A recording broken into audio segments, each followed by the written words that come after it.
വികസനത്തിൽ പിന്നിലെന്നറിയപ്പെട്ടിരുന്ന മലപ്പുറം ജില്ല ഇപ്പോൾ പുരോഗതിയുടെ പാതയിലേക്ക് കുതിക്കുകയാണ്. 8,000 കോടിയിലധികം രൂപ ചെലവഴിച്ച മലപ്പുറം ജില്ലയിൽ 75 കിലോമീറ്റർ ദൂരത്തിലാണ് പുതിയ 6-വരിപ്പാത യാഥാർത്ഥ്യമാകുന്നത്. കേരളത്തിലെ ഏറ്റവും വലിയ വയഡക്റ്റിന് മുകളിലാണ് ഞാനിപ്പോൾ നിൽക്കുന്നത്. മലപ്പുറം ജില്ലയുടെ മുഖച്ഛായ തന്നെ മാറുകയാണ്. 75 കിലോമീറ്റർ ദൂരത്തിൽ പുതിയ 6-വരിപ്പാതയുടെ രൂപത്തിലാണ് മലപ്പുറത്ത് വികസനമെത്തുന്നത്.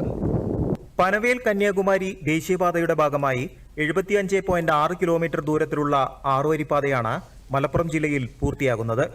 2022 ജനുവരിയിൽ നിർമ്മാണം ആരംഭിച്ച പാത ഇപ്പോൾ പൂർത്തീകരണത്തിന്റെ അന്തിമഘട്ടത്തിലേക്ക് നീങ്ങുകയാണ്. ഉടൻ നിർമ്മാണം പൂർത്തിയാക്കി ദേശീയപാത അതോറിറ്റിക്ക് കൈമാറണമെന്നാണ് കരാർ കമ്പനിയായ KNRCL നൽകിയിട്ടുള്ള നിർദ്ദേശം. 6-വരിപ്പാതകൾക്ക് ഇരുവശത്തുമായി ഇരട്ട വരികളുള്ള സർവീസ് റോഡുകളും പൂർത്തിയായി കഴിഞ്ഞു. ഇത്തരത്തിൽ 10 ട്രാക്കുകളോടെയാണ് മലപ്പുറത്ത് പുതിയ ഗതാഗത സംവിധാനം ഒരുങ്ങുന്നത്. ജില്ലയുടെ സമഗ്ര മുന്നേറ്റത്തിന് പുതിയ പാത വഴിവെക്കുമെന്നാണ് നാട്ടുകാർ ചൂണ്ടിക്കാട്ടുന്നത്. ഗതാഗത സൗകര്യമാണ് ഏതൊരു വികസനത്തിന്റെയും അടിസ്ഥാനം എന്ന് പറയുന്നത്. ഈ നാട്ടുകാർക്ക് 2-3 വർഷം മുമ്പ് കണ്ട ഈ പ്രദേശങ്ങൾ ഇന്ന് കാണുമ്പോൾ പലർക്കും സ്വന്തം വീട്ടിലോട്ടുള്ള വഴി പോലും മാറിപ്പോകുന്ന അവസ്ഥയാണ്. അത്രയും ഗംഭീരമായിട്ടാണ് ഇതിന്റെ പ്രവർത്തനങ്ങൾ നടന്നുകൊണ്ടിരിക്കുന്നത്.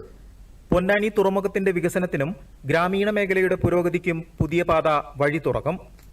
നാഷണൽ ഹൈവേ 66 കടന്നു പോകുന്നത് കൊണ്ട് തന്നെ സമഗ്രമായ വികസനം ഉണ്ടാവും. തുറമുഖങ്ങൾ, പൊന്നാനി തുറമുഖം വികസിക്കുകയും അതോടൊപ്പം കർമ്മ റോഡ്, BM കായൽ തുടങ്ങിയ ടൂറിസ്റ്റ് ഏരിയകൾ വളരെ ശക്തമായിട്ടുള്ള വികസനം ഉണ്ടാവും.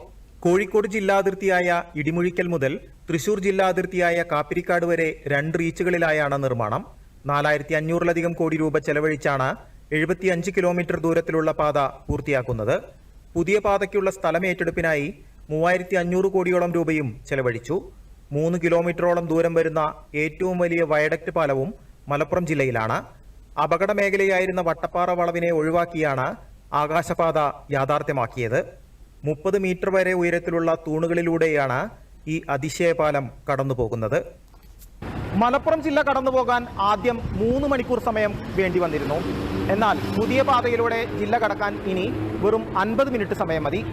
ജില്ലയുടെ സമഗ്ര വികസനത്തിന് പുതിയ പാത വഴി തുറക്കുമെന്നുറപ്പാണ്. പുതിയ ദേശീയപാതയിലെ ടോൾ പ്ലാസയിൽ നിന്നും PR ഹരികുമാർ, ദൂരദർശൻ ന്യൂസ്.